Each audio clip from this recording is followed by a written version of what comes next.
trotter jusqu'au ciel, d'appeler tout ce qu'il y avait sur la terre, les chevaux, pour nous faire massacrer. On aurait pu faire ça d'ailleurs d'une seule main, avec une carabine. Il suffisait de l'appuyer en nous attendant, le long d'un arbre. Je me disais toujours que la première lumière qu'on verrait, ce serait celle du coup de fusil de la fin. Depuis 4 semaines qu'elle durait, la guerre, on était devenus si fatigués, si malheureux, que j'en avais perdu, à force de fatigue, un peu de ma peur en route. La torture d'être tracassé jour et nuit par ces gens, les gradés, les petits surtout, plus abrutis, plus mesquins et plus haineux encore que d'habitude. Ça finit par faire hésiter les plus entêtés à vivre encore. Ah, l'envie de s'en aller. Pour dormir, d'abord. Et s'il n'y avait plus vraiment moyen de partir pour dormir, alors l'envie de vivre s'en va toute seule. Tant qu'on y resterait en vie, faudrait avoir l'air de chercher le régiment. Pour que dans le cerveau d'un couillon la pensée fasse un tour, il faut qu'il lui arrive beaucoup de choses et des bien cruelles. Celui qui m'avait fait penser pour la première fois de ma vie, vraiment penser, des idées pratiques et bien à moi, c'était bien sûrement le commandant Pinson, cette gueule de torture. Je pensais donc à lui aussi fortement que je pouvais, tout en brinque-ballant, garni, croulant sous les armures, accessoire figurant dans cette incroyable affaire internationale où je m'étais embarqué d'enthousiasme, je l'avoue. Chaque mètre d'ombre, devant nous, était une promesse nouvelle d'en finir et de crever. Mais de quelle façon? Il n'y avait guère d'imprévu dans cette histoire que l'uniforme de l'exécutant. Serait-ce un d'ici? Ou bien un d'en face? Je ne lui avais rien fait, moi, à ce Pinson. À lui, pas plus d'ailleurs qu'aux Allemands. Avec sa tête de pêche pourrie, ses 4 galons qui lui scintillaient partout de sa tête au nombril, ses moustaches rêches et ses genoux aigus, et ses jumelles qui lui pendaient au cou comme une cloche de vache, et sa carte au 1 millième donc. Je me demandais quelle rage d'envoyer crever les autres le possédait, celui-là. Les autres qui n'avaient pas de carte. Nous 4 cavaliers sur la route, nous faisions autant de bruit qu'un demi-régiment. On devait nous entendre venir à 4 heures de là, ou bien c'est qu'on voulait pas nous entendre. Cela demeurait possible. Peut-être qu'ils avaient peur de nous, les Allemands. Qui sait? 1 mois de sommeil sur chaque paupière. Voilà ce que nous portions. Et autant derrière la tête, en plus de ces kilos de ferraille. Ils s'exprimaient mal, mes cavaliers d'escorte. Ils parlaient à peine, pour tout dire. C'étaient des garçons venus du fond de la Bretagne pour le service, et tout ce qu'ils savaient ne venait pas de l'école, mais du régiment.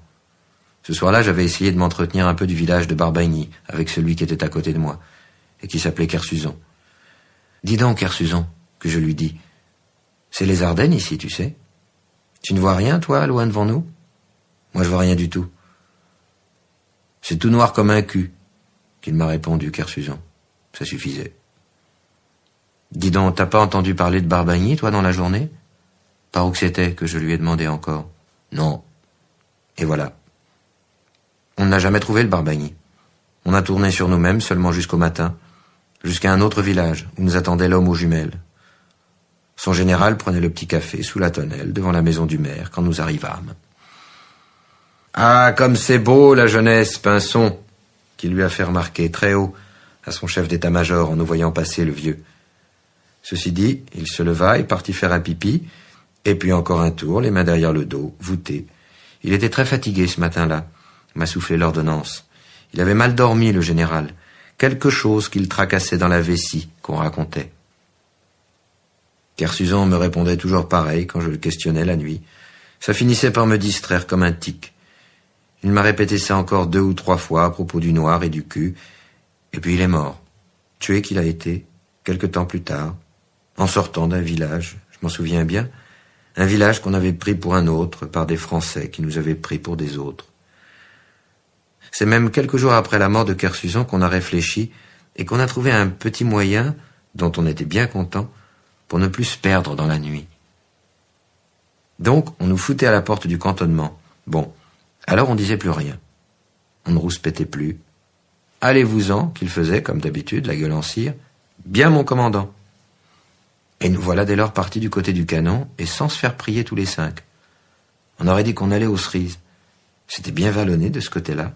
C'était la Meuse, avec ses collines, avec des vignes dessus, du raisin pas encore mûr, et l'automne, et des villages en bois bien séchés par 3 mois d'été, donc qui brûlaient facilement.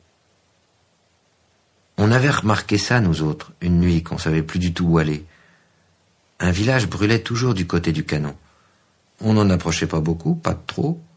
On le regardait seulement d'assez loin, le village, en spectateur, pourrait-on dire, à 10, 12 kilomètres par exemple. Et tous les soirs ensuite, vers cette époque-là, bien des villages se sont mis à flamber à l'horizon. Ça se répétait.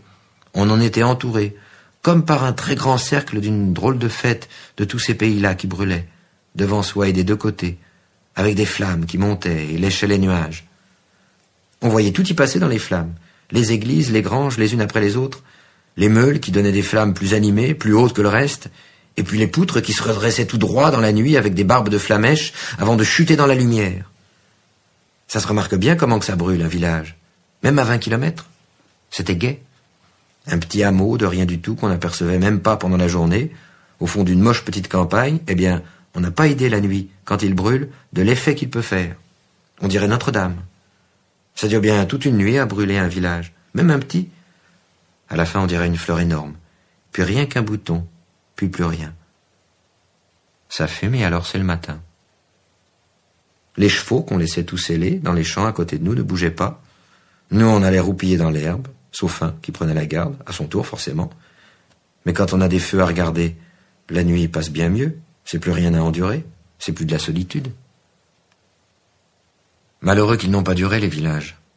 Au bout d'un mois, dans ce canton-là, il n'y en avait déjà plus. Les forêts, on a tiré dessus aussi, au canon. Elles n'ont pas existé 8 jours, les forêts. Ça fait encore des beaux feux, les forêts, mais ça dure à peine. Après ce temps-là, les convois d'artillerie prirent toutes les routes dans un sens et les civils qui se sauvaient dans l'autre. En somme, on ne pouvait plus, nous, ni aller, ni revenir. Fallait rester où on était. On faisait que pour aller crever. Le général même ne trouvait plus de campement sans soldats. Nous finîmes par coucher tous en plein champ, général ou pas. Ceux qui avaient encore un peu de cœur l'ont perdu. C'est à partir de ces mois-là qu'on a commencé à fusiller des troupiers, pour leur remonter le moral, par escouade, et que le gendarme s'est mis à être cité à l'ordre du jour pour la manière dont il faisait sa petite guerre à lui, la profonde, la vraie de vraie.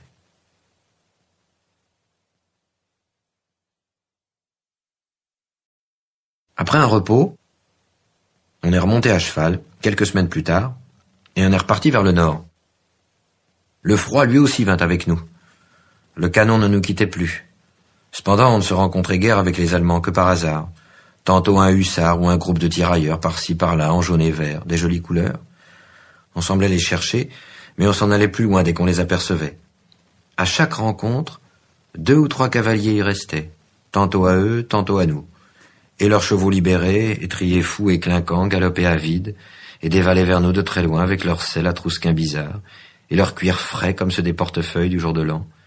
C'est nos chevaux qu'ils venaient rejoindre, amis tout de suite, bien de la chance. C'est pas nous qu'on aurait pu en faire autant. Un matin, en rentrant de reconnaissance, le lieutenant de Saint-Engeance invitait les autres officiers à constater qu'il ne leur racontait pas des blagues. « J'en ai sabré 2 !» assurait-il à la ronde, et montrait en même temps son sabre, où c'était vrai, le sang caillé comblait la petite rainure, faite exprès pour ça. « Il a été épatant. Bravo, Saint-Engeance. Si vous l'aviez vu, messieurs, quel assaut !» appuyait le capitaine Ortolan. C'était dans l'escadron d'Ortolan que ça venait de se passer. Je n'ai rien perdu de l'affaire. Je n'en étais pas loin. Un coup de pointe au cou, en avant et à droite. Toc! Le premier tombe. Une autre pointe en pleine poitrine. À gauche. Traversée. Une véritable parade de concours, messieurs. Encore bravo, Saint-Engeance. 2 lanciers, à 1 kilomètre d'ici. Les 2 gaillards y sont encore, en plein labour. La guerre est finie pour eux. Hein, Saint-Engeance? Quel coup double! Ils ont dû se vider comme des lapins. Le lieutenant de Saint-Engeance, dont le cheval avait longuement galopé, accueillait les hommages et compliments des camarades avec modestie. À présent qu'Ortolan s'était porté garant de l'exploit, il était rassuré, et il prenait du large. Il ramenait sa jument au sec, en la faisant tourner lentement en cercle, autour de l'escadron rassemblé, comme s'il se fût agi des suites d'une épreuve de haie. Nous devrions envoyer là-bas tout de suite une autre reconnaissance, et du même côté, tout de suite! S'affairait le capitaine Ortolan, décidément excité. Ces 2 bougres ont dû venir se perdre par ici, mais il doit y en avoir encore d'autres derrière. Tenez, vos brigadiers Bardamu, allez-y donc, avec vos 4 hommes.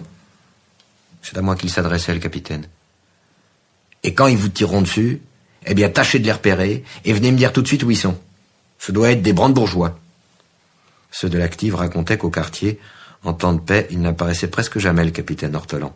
Par contre, à présent, à la guerre, il se rattrapait ferme. En vérité, il était infatigable. Son entrain, même parmi tant d'autres hurluberlus, devenait de jour en jour plus remarquable. Il prisait de la cocaïne, qu'on racontait aussi.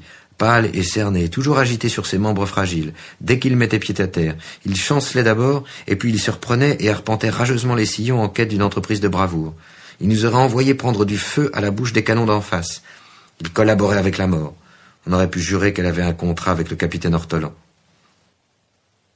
La première partie de sa vie, je me renseignais, s'était passée dans les concours épiques à s'y casser les côtes, quelquefois lents. Ses jambes, à force de les briser aussi et de ne plus les faire servir à la marche, en avaient perdu leurs mollets. Il n'avançait plus, Ortolan, qu'à pas nerveux et pointu comme sur des triques. Au sol, dans la houppelande démesurée, voûté sous la pluie, on l'aurait pris pour le fantôme arrière d'un cheval de course. Notons qu'au début de la monstrueuse entreprise, c'est-à-dire au mois d'août, jusqu'en septembre même, certaines heures, des journées entières quelquefois, des bouts de route, des coins de bois demeuraient favorables aux condamnés. On pouvait s'y laisser approcher par l'illusion d'être à peu près tranquille et croûter par exemple une boîte de conserve avec son pain jusqu'au bout, sans être trop lanciné par le pressentiment que ce serait la dernière. Mais à partir d'octobre, ce fut bien fini ces petites accalmies.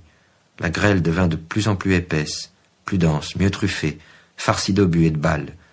Bientôt on serait en plein orage, et ce qu'on cherchait à ne pas voir serait alors en plein devant soi, et on ne pourrait plus voir qu'elle, sa propre mort. La nuit, dont on avait si peur dans les premiers temps, en devenait par comparaison assez douce. Nous finissions par l'attendre, la désirer la nuit. On nous tirait dessus moins facilement la nuit que le jour, et il n'y avait plus que cette différence qui comptait. C'est difficile d'arriver à l'essentiel, même en ce qui concerne la guerre. La fantaisie résiste longtemps. Les chats trop menacés par le feu finissent tout de même par aller se jeter dans l'eau. On dénichait dans la nuit, çà et là, des quarts d'heure qui ressemblaient assez à l'adorable temps de paix, à ces temps devenus incroyables, où tout était bénin, où rien au fond ne tirait à conséquence, où s'accomplissait tant d'autres choses, toutes devenues extraordinairement, merveilleusement agréables, un velours vivant, ce temps de paix. Mais bientôt les nuits, elles aussi, à leur tour, furent traquées sans merci. Il fallut presque toujours la nuit faire encore travailler sa fatigue, souffrir un petit supplément, rien que pour manger, pour trouver le petit rabiot de sommeil dans le noir. Elle arrivait aux lignes d'avant-garde, la nourriture, honteusement rampante et lourde, en long cortège boiteux de carrioles précaires, gonflés de viande, de prisonniers, de blessés, d'avoine, de riz et de gendarmes et de pinards aussi, en bonbonne le pinard, qui rappelle si bien la gaudriole, cahotante et pansue. À pied, les traînards derrière la forge et le pain des prisonniers à nous, des leurs aussi, en menottes, condamnés à ceci, à cela, mêlés, attachés par les poignets à l'étrier des gendarmes, certains à fusiller de main, pas plus tristes que les autres. Ils mangeaient aussi cela, leur ration de ce thon si difficile à digérer, ils n'en auraient pas le temps, en attendant que le convoi reparte, sur le rebord de la route, et le même dernier pain avec un civil enchaîné à eux, qu'on disait être un espion, et qui n'en savait rien. Nous non plus.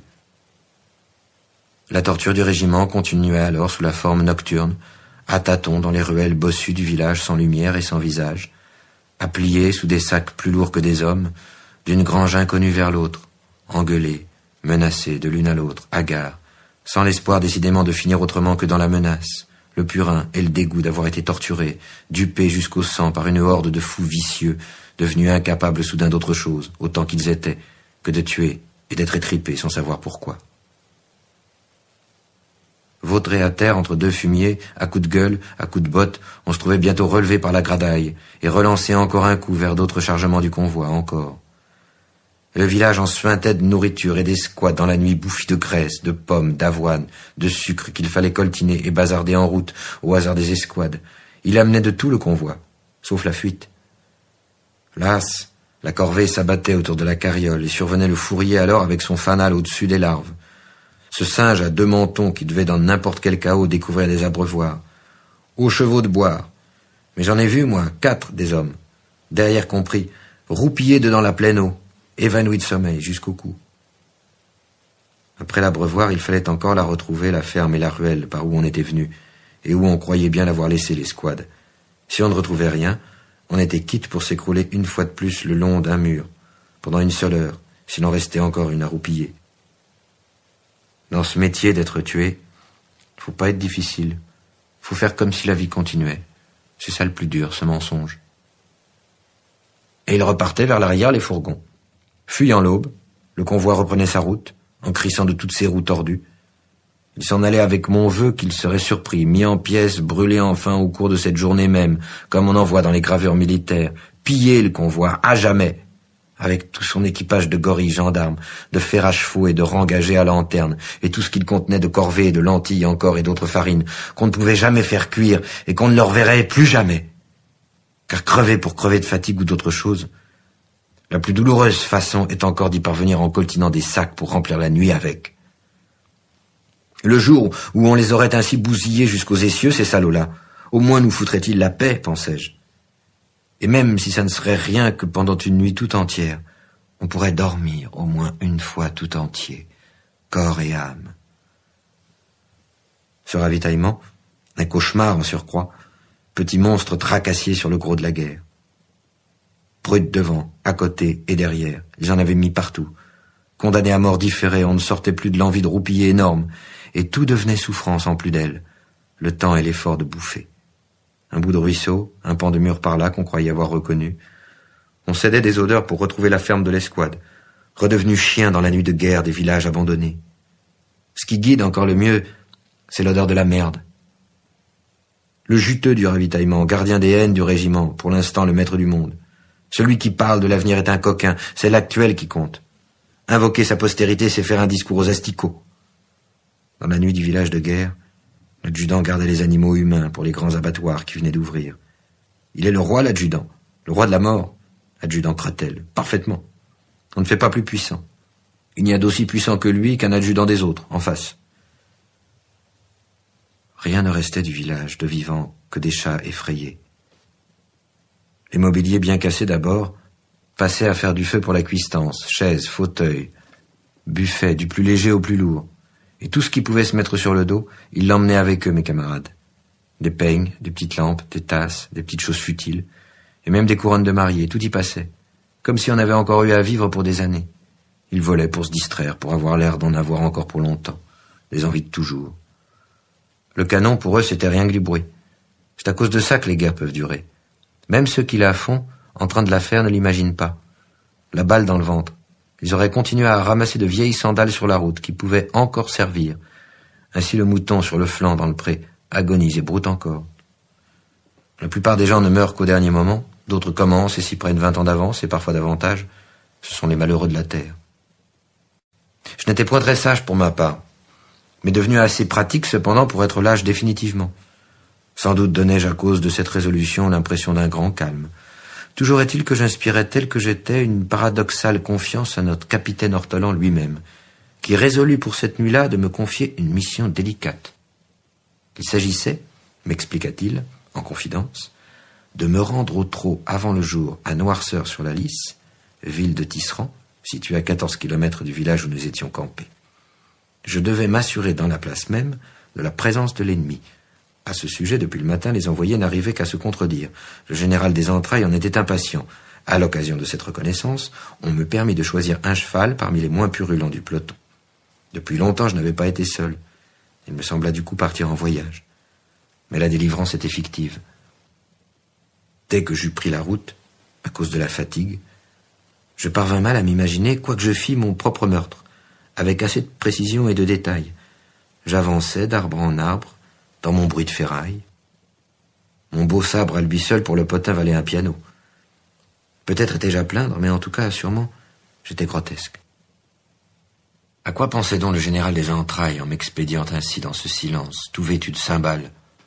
Pas à moi, bien assurément. Les Aztèques éventraient couramment, qu'on raconte, dans leur temple du soleil, 80 000 croyants par semaine, les offrant ainsi au dieu des nuages, afin qu'il leur envoie la pluie. C'est des choses qu'on a du mal à croire avant d'aller en guerre. Mais quand on y est, tout s'explique. Et les Aztèques, et leur mépris du corps d'autrui. C'est le même que devait avoir pour mes humbles tripes notre général Céladon des entrailles, plus haut nommé, devenu par l'effet des avancements une sorte de dieu précis lui aussi, une sorte de petit soleil atrocement exigeant. Il ne me restait qu'un tout petit peu d'espoir, celui d'être fait prisonnier. Il était mince, cet espoir, un fil dans la nuit, car la circonstance ne se prêtait pas du tout aux politesses préliminaires. Un coup de fusil vous arrive plus vite qu'un coup de chapeau dans ces moments-là.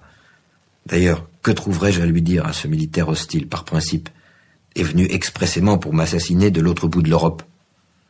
S'il hésitait une seconde, qui me suffirait, que lui dirais-je? Que serait-il d'abord en réalité? Quelque employé de magasin?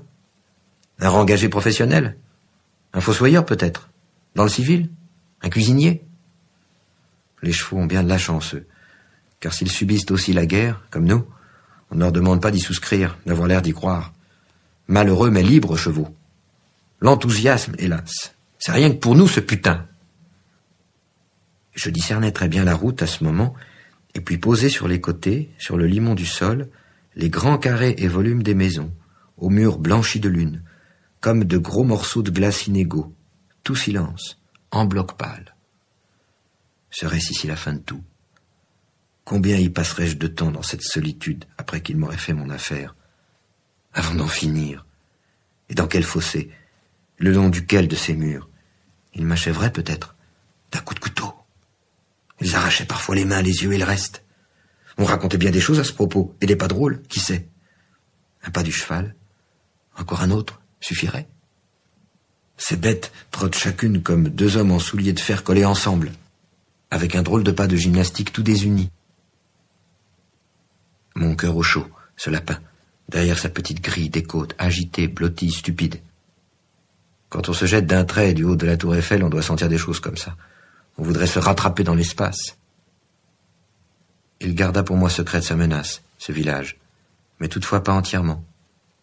Au centre d'une place, un minuscule jet d'eau glougloutait pour moi tout seul. J'avais tout, pour moi tout seul, ce soir-là. J'étais propriétaire enfin, de la lune, du village, d'une peur énorme. J'allais me remettre au trot. Noirceur sur la lisse. Ça devait être encore à 1 heure de route au moins, quand j'aperçus une lueur bien voilée au-dessus d'une porte. Je me dirigeais tout droit vers cette lueur, et c'est ainsi que je me suis découvert une sorte d'audace, déserteuse, il est vrai, mais insoupçonnée. La lueur disparut vite, mais je l'avais bien vue. Je cognais, j'insistais, je cognais encore, j'interpellais très haut, mis en allemand, mis en français, tour à tour, pour tous les cas, ces inconnus bouclés au fond de cette ombre. La porte finit par s'entr'ouvrir, un battant. « Qui êtes-vous » fit une voix. J'étais sauvé. « Je suis un dragon. »« Un Français » La femme qui parlait, je pouvais l'apercevoir. « Oui, un Français. » C'est qu'il en est passé ici tantôt des dragons allemands. Ils parlaient français aussi, ceux-là. « Oui, mais moi je suis français pour de bon. »« Ah » Elle avait l'air d'en douter. « Où sont-ils à présent ?» demandai-je. Ils sont repartis vers Noirceur sur les 8 heures, et elle me montrait le nord avec le doigt. Une jeune fille, un châle, un tablier blanc, sortait aussi de l'ombre à présent jusqu'au pas de la porte. « Qu'est-ce qu'ils vous ont fait ?» que je lui ai demandé, les Allemands. « Ils ont brûlé une maison près de la mairie, et puis ici ils ont tué mon petit frère avec un coup de lance dans le ventre. Comme il jouait sur le pont rouge en les regardant passer. Tenez, qu'elle me montra. Il est là. » Elle ne pleurait pas. Elle ralluma cette bougie dont j'avais surpris la lueur, et j'aperçus, c'était vrai, au fond, le petit cadavre couché sur un matelas, habillé en costume marin, et le cou et la tête livides autant que la lueur même de la bougie dépassaient d'un grand col carré bleu. Il était recroquevillé sur lui-même, bras et jambes et dos recourbés, l'enfant. Le coup de lance lui avait fait comme un axe pour la mort par le milieu du ventre. Sa mère, elle, pleurait fort, à côté, à genoux, le père aussi. Et puis ils se mirent à gémir encore tous ensemble. Mais j'avais bien soif. « Vous n'avez pas une bouteille de vin à me vendre ?» que je demandais. « Faut vous adresser à la mère. Elle sait peut-être s'il y en a encore. Les Allemands nous en ont pris beaucoup tantôt. » Et alors elles se mirent à discuter ensemble à la suite de ma demande et tout bas. « Il y en a plus !» qu'elle revint m'annoncer, la fille. « Les Allemands ont tout pris. Pourtant, on leur en avait donné de nous-mêmes et beaucoup. »« Ah oui, alors qu'ils en ont bu !» que remarqua la mère, qui s'était arrêtée de pleurer du coup. « Ils aiment ça. »« Et plus de 100 bouteilles sûrement !» ajouta le père, toujours à genoux lui. Il n'y en a plus une seule alors, insistai-je, espérant encore, tellement j'avais grand soif, et surtout de vin blanc, bien amer, celui qui réveille un peu. Je veux bien payer. Il n'y en a plus que du très bon. Il vaut 5 francs la bouteille, consentit alors la mère. C'est bien. Et j'ai sorti mes 5 francs de ma poche, une grosse pièce. Va en chercher une, lui commanda-t-elle tout doucement à la sœur. La sœur prit la bougie et remonta 1 litre de la cachette un instant plus tard. J'étais servi. Je n'avais plus qu'à m'en aller. Et ils vont revenir? Demandai-je, inquiet à nouveau. Peut-être firent-ils ensemble, mais alors ils brûleront tout. Ils l'ont promis en partant. Je vais aller voir ça. Vous êtes bien brave. C'est par là, comme indiquait le père, dans la direction de Noirceur sur la Lys. Même il sortit sur la chaussée pour me regarder m'en aller. La fille et la mère demeurèrent craintives auprès du petit cadavre enveillé. « Reviens !» qu'elle lui faisait de l'intérieur. « Rentre donc, Joseph. T'as rien à faire sur la route, toi. » « Vous êtes bien brave, » me dit-il encore le père, et il me serra la main. Je repris au trot la route du Nord. « Leur dites pas que nous sommes encore là, au moins. » La fille était ressortie pour me crier cela. « Ils le verront bien demain, répondis-je, si vous êtes là. » J'étais pas content d'avoir donné mes 100 sous. Il y avait ces 100 sous entre nous. Ça suffit pour haïr 100 sous, et désirer qu'ils en crèvent tous. Pas d'amour à perdre dans ce monde, tant qu'il y aura 100 sous. Demain, répétaient-ils, eux, douteux. Demain, pour eux aussi, c'était loin. Ça n'avait pas beaucoup de sens, un demain comme ça. Il s'agissait de vivre 1 heure de plus, au fond, pour nous tous. Et 1 seule heure dans un monde où tout s'est rétréci au meurtre, c'est déjà un phénomène. Ce ne fut plus bien long. Je trottais d'arbre en arbre, et m'attendais à être interpellé ou fusillé d'un moment à l'autre, et puis rien.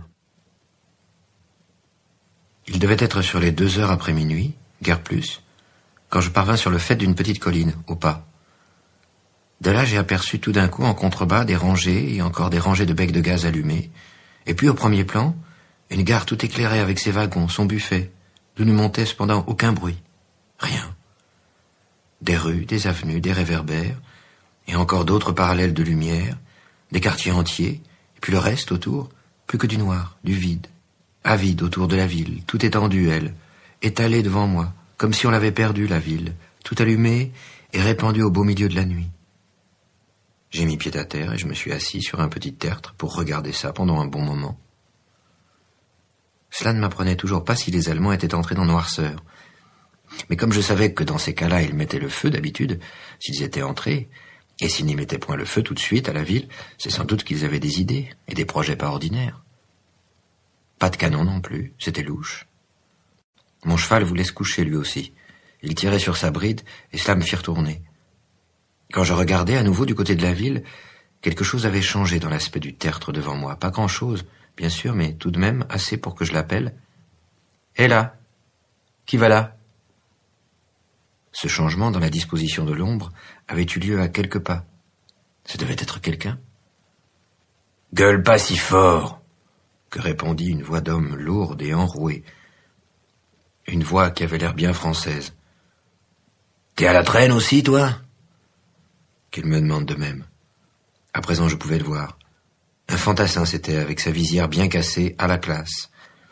Après des années et des années, je me souviens bien encore de ce moment-là, sa silhouette sortant des herbes, comme faisaient des cibles au tir, autrefois dans les fêtes, les soldats. Nous nous rapprochions, j'avais mon revolver à la main. J'aurais tiré sans savoir pourquoi, un peu plus. « Écoute, » qu'il me demande, « tu les as vus, toi ?»« Non, mais je viens par ici pour les voir. »« T'es du 145e dragon ?»« Oui, et toi ?»« Moi, je suis un réserviste. »« Ah, que je fis. Ça m'étonnait, un réserviste. Il était le premier réserviste que je rencontrais dans la guerre. On avait toujours été avec des hommes de l'active, nous. Je ne voyais pas sa figure, mais sa voix était déjà autre que les nôtres, comme plus triste, donc plus valable que les nôtres. À cause de cela, je ne pouvais m'empêcher d'avoir un peu confiance en lui. C'était un petit quelque chose. « J'en ai assez, moi, » qu'il répétait. « Je vais aller me faire paumer par les Boches. » Il cachait rien. « Comment que tu vas faire ?» Ça m'intéressait soudain, plus que tout, son projet. Comment qu'il allait s'y prendre, lui, pour réussir à se faire paumer. Je sais pas encore. Comment que t'as fait toujours pour te débiner? C'est pas facile de se faire paumer. Je m'en fous. J'irai me donner. T'as donc peur? J'ai peur. Et puis je trouve ça con, si tu veux mon avis. Je m'en fous des Allemands, moi, ils m'ont rien fait. Tais-toi, que je lui dis, ils sont peut-être à nous écouter. J'avais comme envie d'être poli avec les Allemands. J'aurais bien voulu qu'il m'explique, celui-là, pendant qu'il y était, ce réserviste, pourquoi j'avais pas de courage non plus, moi, pour faire la guerre, comme tous les autres. Mais il n'expliquait rien. Il répétait seulement qu'il en avait marre. Il me raconta alors la débandade de son régiment, la veille, au petit jour, à cause des chasseurs à pied de chez nous, qui par erreur avaient ouvert le feu sur sa compagnie à travers champs. On les avait pas attendus à ce moment-là. Ils étaient arrivés trop tôt, de 3 heures sur l'heure prévue. Alors les chasseurs, fatigués, surpris, les avaient criblés. Je connaissais l'air, on me l'avait joué. Moi, tu parles, si j'en ai profité, qu'il ajoutait. Robinson, que je me suis dit. C'est mon nom, Robinson. Robinson Léon. C'est maintenant ou jamais qu'il faut que tu les mettes, que je me suis dit. Pas vrai? J'ai donc pris par le long d'un petit bois, et puis là, figure-toi que j'ai rencontré notre capitaine. Il était appuyé à un arbre, bien amoché le piston. En train de crever qu'il était. Il se tenait la culotte à 2 mains, à cracher, il saignait de partout en roulant des yeux, il y avait personne avec lui, il avait son compte. Maman, maman, qui pleurnichait tout en crevant et en pissant du sang aussi. Finis ça, que je lui dis, maman, elle t'emmerde. Comme ça, dis donc, en passant. Sur le coin de la gueule. Tu parles si ça a dû le faire jouir la vache. Hein, vieux? C'est pas souvent, hein, qu'on peut lui dire ce qu'on pense au capitaine. Il faut en profiter, c'est rare. Et pour foutre le camp plus vite, j'ai laissé tomber le barda et puis les armes aussi. Dans une mare à canard qui était là à côté. Figure-toi que moi, comme tu me vois, j'ai envie de tuer personne. J'ai pas appris. J'aimais déjà pas les histoires de bagarre, déjà en temps de paix, je m'en allais. Alors tu te rends compte? Dans le civil, j'ai essayé d'aller en usine régulièrement. J'étais même un peu graveur, mais j'aimais pas ça à cause des disputes. J'aimais mieux vendre des journaux du soir et dans un quartier tranquille où j'étais connu, autour de la Banque de France. Place des Victoires, si tu veux savoir, rue des Petits Champs. C'était mon lot. Je dépassais jamais la rue du Louvre et le Palais Royal d'un côté, tu vois, d'ici. Je faisais le matin des commissions pour les commerçants, une livraison l'après-midi de temps en temps, je bricolais, quoi. Un peu manœuvre. Mais je veux pas d'armes, moi. Si les Allemands te voient avec des armes, hein, t'es bon.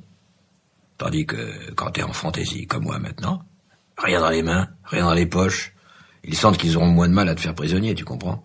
Ils savent à qui ils ont affaire. Si on pouvait arriver à poil aux Allemands, c'est ça qui vaudrait encore mieux. Comme un cheval. Alors ils pourraient pas savoir de quelle armée qu'on est. C'est vrai, ça. Je me rendais compte que l'âge, c'est quelque chose pour les idées, ça rend pratique. C'est là qu'ils sont, hein? Nous fixions et nous estimions ensemble nos chances et cherchions notre avenir comme aux cartes dans le grand plan lumineux que nous offrait la ville en silence. On y va? Il s'agissait de passer la ligne du chemin de fer d'abord. S'il y avait des sentinelles, on serait visé. Peut-être pas, fallait voir. Passer au-dessus ou en dessous par le tunnel. Faut nous dépêcher, qu'a ajouté ce Robinson. C'est la nuit qu'il faut faire ça. Le jour, il y a plus d'amis, tout le monde travaille pour la galerie. Le jour, tu vois, même à la guerre, c'est la foire. Tu prends ton canard avec toi? J'en ai le canard. Prudence pour filer plus vite si on était mal accueillis. Nous parvînmes au passage à niveau, lever ses grands bras rouges et blancs. J'en avais jamais vu non plus des barrières de cette forme-là. Il n'y en avait pas des comme ça aux environs de Paris. Tu crois qu'ils sont déjà entrés dans la ville, toi? C'est sûr qu'il a dit. Avance toujours. On était à présent forcés d'être aussi braves que des braves, à cause du cheval qui avançait tranquillement derrière nous, comme s'il nous poussait avec son bruit. On n'entendait que lui, toc et toc, avec ses fers. Il cognait en plein dans l'écho, comme si de rien n'était. Ce Robinson comptait donc sur la nuit pour nous sortir de là. On allait au pas, tous les deux, au milieu de la rue vide, sans ruse du tout, au pas cadencé encore, comme à l'exercice. Il avait raison, Robinson, le jour était impitoyable, de la terre au ciel. Tel que nous allions sur la chaussée, on devait avoir l'air bien inoffensif tous les deux toujours, bien naïf même, comme si l'on rentrait de permission.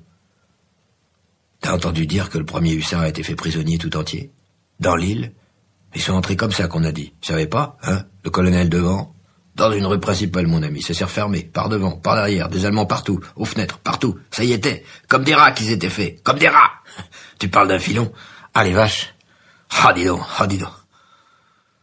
On n'en revenait pas, nous autres, de cette admirable capture, si nette, si définitive. On en bavait. Les boutiques portaient toutes leurs volets clos, les pavillons d'habitation aussi, avec leurs petits jardins par devant, tout ça bien propre. Mais après la poste, on a vu que l'un de ces pavillons, un peu plus blanc que les autres, brillait de toutes ses lumières à toutes les fenêtres, au premier comme à l'entresol. On a été sonné à la porte. Notre cheval, toujours derrière nous. Un homme épais et barbu nous ouvrit. « Je suis le maire de Noirceur », qu'il a annoncé tout de suite, sans qu'on lui demande. « Et j'attends les Allemands. » Et il est sorti au clair de lune pour nous reconnaître le maire. Quand il s'aperçut que nous n'étions pas des Allemands, nous, mais encore bien des Français, il ne fut plus si solennel, cordial seulement. Et puis gêné aussi. Évidemment, il ne nous attendait plus. Nous venions un peu en travers des dispositions qu'il avait dû prendre, des résolutions arrêtées. Les Allemands devaient entrer à Noirceur cette nuit-là. Il était prévenu et il avait tout réglé avec la préfecture, leur colonel ici, leur ambulance là-bas, etc. Et s'ils entraient à présent, nous étant là, ça ferait sûrement des histoires, ça créerait sûrement des complications. Cela, il ne nous le dit pas nettement, mais on voyait bien qu'il y pensait. Alors il se mit à nous parler de l'intérêt général, dans la nuit, là, dans le silence où nous étions perdus. Rien que de l'intérêt général, des biens matériels de la communauté, du patrimoine artistique de Noirceur confié à sa charge sacrée s'il en était une, de l'église du XVe siècle notamment, s'ils allaient la brûler, l'église du XVe siècle, comme celle de Condé-sur-Isère à côté, hein? Par simple mauvaise humeur? Par dépit de nous trouver là, nous? Il nous fit ressentir toute la responsabilité que nous encourions, inconscients jeunes soldats que nous étions. Les Allemands n'aimaient pas les villes louches, où rôdaient encore des militaires ennemis. C'était bien connu. Pendant qu'il nous parlait ainsi, à mi-voix, sa femme et ses 2 filles, grosses et appétissantes blondes, l'approuvaient fort, de ci, de là, d'un mot. On nous rejetait, en somme. Entre nous flottaient les valeurs sentimentales et archéologiques, soudain fort vives, puisqu'il n'y avait plus personne à Noirceur dans la nuit pour les contester. Patriotiques, morales, poussées par des mots, fantômes qu'il essayait de rattraper, le maire, mais qui s'estompaient aussi, vaincus par notre peur et notre égoïsme à nous, et aussi par la vérité pure et simple. Il s'épuisait en de touchants efforts, le maire de Noirceur, ardent à nous persuader que notre devoir était bien de foutre le camp tout de suite à tous les diables, moins brutal certes, mais tout aussi décidé dans son genre que notre commandant Pinson. De certain, il n'y avait à opposer décidément à tous ces puissants que notre petit désir, à nous deux, de ne pas mourir et de ne pas brûler. C'était peu, surtout que ces choses-là ne peuvent pas se déclarer pendant la guerre. Nous retournâmes donc vers d'autres rues vides. Décidément, tous les gens que j'avais rencontrés pendant cette nuit-là m'avaient montré leur âme. « C'est bien ma chance », il remarqua à Robinson, comme on s'en allait. « Tu vois, si seulement t'avais été un Allemand, toi, comme t'es un bon gars aussi, tu m'aurais fait prisonnier, et ça aurait été une bonne chose de faite. On a du mal à se débarrasser de soi-même en guerre. Et toi, que je lui ai dit, si t'avais été un Allemand, tu m'aurais pas fait prisonnier aussi? T'aurais peut-être alors eu leur médaille militaire. Elle doit s'appeler d'un drôle de mot en allemand, leur médaille militaire, hein? » Comme il ne se trouvait toujours personne sur notre chemin à vouloir de nous comme prisonniers, nous finîmes par aller nous asseoir sur un banc dans un petit square, et on a mangé alors la boîte de thon que Robinson Léon promenait et réchauffait dans sa poche depuis le matin. Très au loin, on entendait du canon à présent, mais vraiment très loin. S'ils avaient pu rester chacun de leur côté, les ennemis, et nous laisser là, tranquilles. Après ça, c'est un quai qu'on a suivi, et le long des péniches à moitié déchargées, dans l'eau, allongées, on a uriné.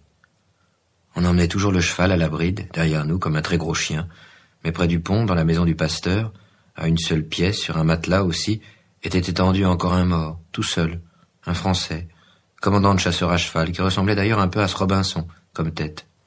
« Tu parles qu'il est vilain », que me fit remarquer Robinson. « Moi, j'aime pas les morts. » Le plus curieux que je lui répondis, c'est qu'il te ressemble un peu.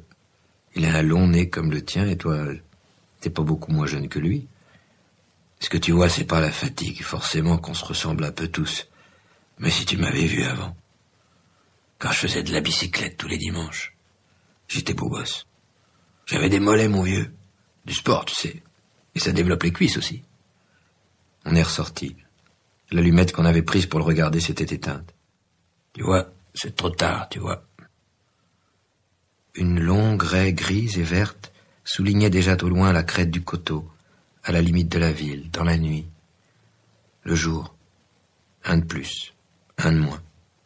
Il faudrait essayer de passer à travers celui-là encore comme à travers les autres, devenus des espèces de cerceaux de plus en plus étroits, les jours, et tout remplis avec des trajectoires et des éclats de mitraille. « Tu reviendras pas par ici, toi, dit, l'année prochaine ?» qu'il demanda en me quittant. Il n'y a pas de nuit prochaine, mon vieux. Tu te prends donc pour un général? Je pense